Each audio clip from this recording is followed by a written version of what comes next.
கர்த்தருக்கு ஸ்தோத்திரம். இன்றைய நற்செய்தி மனதுருகும் இயேசு கிறிஸ்து. மார்க் சுவிசேஷம் 6வது அதிகாரம் 30லேருந்து 34 பார்த்தீங்கன்னா, அப்போஸ்தலர்கள் என்ன பண்றாங்கன்னா, இயேசு கிறிஸ்து கிட்ட என்னெல்லாம் செய்யுதுன்னு சொல்றாங்க.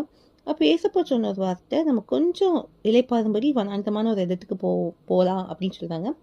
அப்ப என்ன பண்றாங்கன்னா, ஒரு படகுல ஏறி போறாங்க. ஆனா ஜனங்கள் இயேசு கிறிஸ்து எங்க போவாங்கன்னு தெரிஞ்சுச்சு பார்த்தீங்களா? நடந்தே போறாங்க. இயேசு கிறிஸ்து இப்போ கரையில வந்து பார்த்தா, ஜனங்கள் இருக்காங்க. அவங்கள பார்த்து இயேசு கிறிஸ்து மனதுருகி உபதேசிக்க தொடங்கினார். இயேசு கிறிஸ்து அந்த ஜனங்கள் எப்படி பார்த்தாங்களா? மேய்ப்பன் இல்லாத ஆடுகள். ஒரு ஆடுக்கு மேய்ப்பன் இல்லைன்னா அதுக்கு பாதுகாப்பு கிடையாது. அது சுற்றி அலையும்.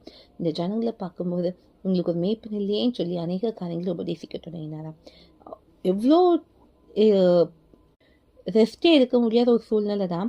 ஆனால் இயேசு கிறிஸ்து உண்மையில் மனதுருகினார். இன்னைக்கும் நீங்கள் நினைக்கலாம், ஏசப்பா எனக்கு ஒரு அற்புதத்தை செய்வாங்களா, நான் அவரை இவ்வளோ பற்றி கொள்வேன்ட்டு. அவர் உங்களை பார்த்து மனதுருவார். உங்களுக்கு அநேக காரியங்களை உபதேசிக்க தொடங்குவார். நீங்கள் உங்கள் வாழ்க்கையில் என்ன செய்யணும், எப்படி நடக்கணும்னு உங்களுக்கு தெரியல, ஏசப்பா விடாமல் பற்றி கொள்ளுங்க அந்த ஜனங்களை போல. நிச்சயமாய் கர்த்தர் உங்களுக்கு நீங்கள் நடக்க வேண்டிய வழியை காண்பிப்பார், போதிப்பார், உங்களை ஆசிரிப்பார். ஏன்னா நம்ம இயேசு கிறிஸ்து மனதுருகிற தேவன். மனுஷனை போல அவன் கஷ்டப்பட்டா படட்டும் அப்படி விடுற தேவன்ல, அவர் மனதுருக்கத்தின் தேவன். உங்கள் வாழ்க்கையில் அற்புதத்தை செய்வார். இதுவே நான் சொல்லி உண்டாகட்டும்.